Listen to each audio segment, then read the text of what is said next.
Constellation therapy is about healing things in the present that are influenced by the past. When the person decides that they want to have their constellation done and they want to do it with the horses, first of all we talk about what they want to work on or what issue is up for them in the moment. Then I ask them, okay, pick a horse that you would like to work with, and a lot of times the horses have already picked them. For example, the horse is staring right at them, or the horse is by the fence, or they notice a particular horse when they came in. I don't say what the horse is. I don't give the horse a role. I let the role unfold itself and reveal itself. Sometimes it's very obvious who the horse is representing. Sometimes it's not. I don't worry too much about that. Just having the horses participate seems to amplify their energy. Sometimes I get stuck, and then a horse will just come in and take over the constellation. And it's like the horse knows exactly what to do, exactly where to go, exactly who to touch, exactly who to push, and it's pretty surreal.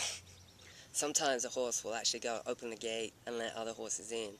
And then sometimes a horse will come up to the gate and start pounding on the gate, like making it very obvious that they want to come in and participate in this particular constellation. I want to share with you an experience that I had personally when I was facilitating a horse constellation, and this particular horse constellation was done one-on-one. I went into the role and I found myself petrified. I was absolutely terrified, and I was hyperventilating. And I realized I had just come out from some woods into an area where my tribe or my community were living, and everybody had been slaughtered, and I was the only one left. And then I realized I was very young, probably about 7 years old. It was absolutely terrifying, and I just followed the movement while the client watched. As that role, I said, I need help. And just when I said that, the horse came over to me. I touched the horse, and then I felt very calm and peaceful, and I realized that I had passed over, and that the horse was actually like a guide or guardian that was taking me across to the other side. And the timing of it was absolutely exquisite, and it was very moving for me as well, I think, and the client. But the point is that the horse showed up right at the exact moment. It was very clear to me what the horse represented in this particular constellation. And that's kind of how it works. Like, horses live in the field. They're aware of everything, of the unknown, and the horses want to participate in this work. I mean, they're not forced, they're not tied, they're totally at liberty. That means that they're free to move wherever they want. And that's also a clue in the constellation, is placement. Where does the horse stand? Where does the horse go? How does the horse move? What's the horse doing? Those all give you a lot of clues as to what's going on. For instance, one horse actually has a pattern of pushing out perpetrators. She'll literally shove someone out who's a perpetrator, and then she'll come and hold space for the client in a very unusual way. And this horse is particularly large, and can be a little, I guess, intimidating because of her size. She's actually really gentle and very precise about her actions. She knows what she's doing, and she knows what needs to be done. I have 7 horses, and they all participate in this work. I mean, not all at once, obviously, because it can get a little crazy in there with people and lots of horses running around or whatever. So I usually have no more than 2 horses in at a time. Life does get better. Life does improve, and I've seen it. And this, personally for me, this work has been incredible. This is the actual area where we perform the constellation work with the horses.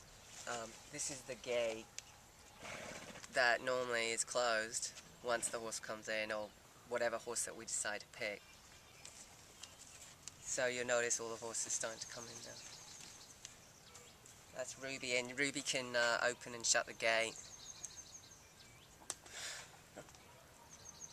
gate opener. Okay. This is Diva. She's the horse that I told you about that's very large and can be a little intimidating. And she's also the horse that has a real talent of pushing out the perpetrator, especially the bad mother. Actually, that's not true. Bad father too. She did that once. But yeah, Diva's 6 years old. She has a real talent for this work, don't you, Diva? She's really great at it. I think it's one of her gifts. And she's really coming into her life purpose, that's what I feel. Right, Dee? And when someone has a constellation with her, it's such a memorable experience, because they'll never forget Diva. Yeah, this is Jackie. Jackie's the alpha mare, and when Jackie participates in the constellations, she usually touches people's hands with her nose, and it's like she's saying, okay, you need to look at this person, and you need to look at this person, and this is where the energy is, and then she might go to someone else. And she actually helps me facilitate, especially if I'm feeling stuck or don't know where to lead the constellation. Jackie is a natural leader, so that's easy for her. And then this is Ruby. Like I said, Ruby is the gate opener. She will let other horses in, or she'll say, I want to leave now, I did my work, or stuff like that. And Ruby's really good in this work. I mean, she becomes really participatory. And yet I can't use Ruby with kids because she's a little rambunctious and a little spooky. But she's fantastic at this work.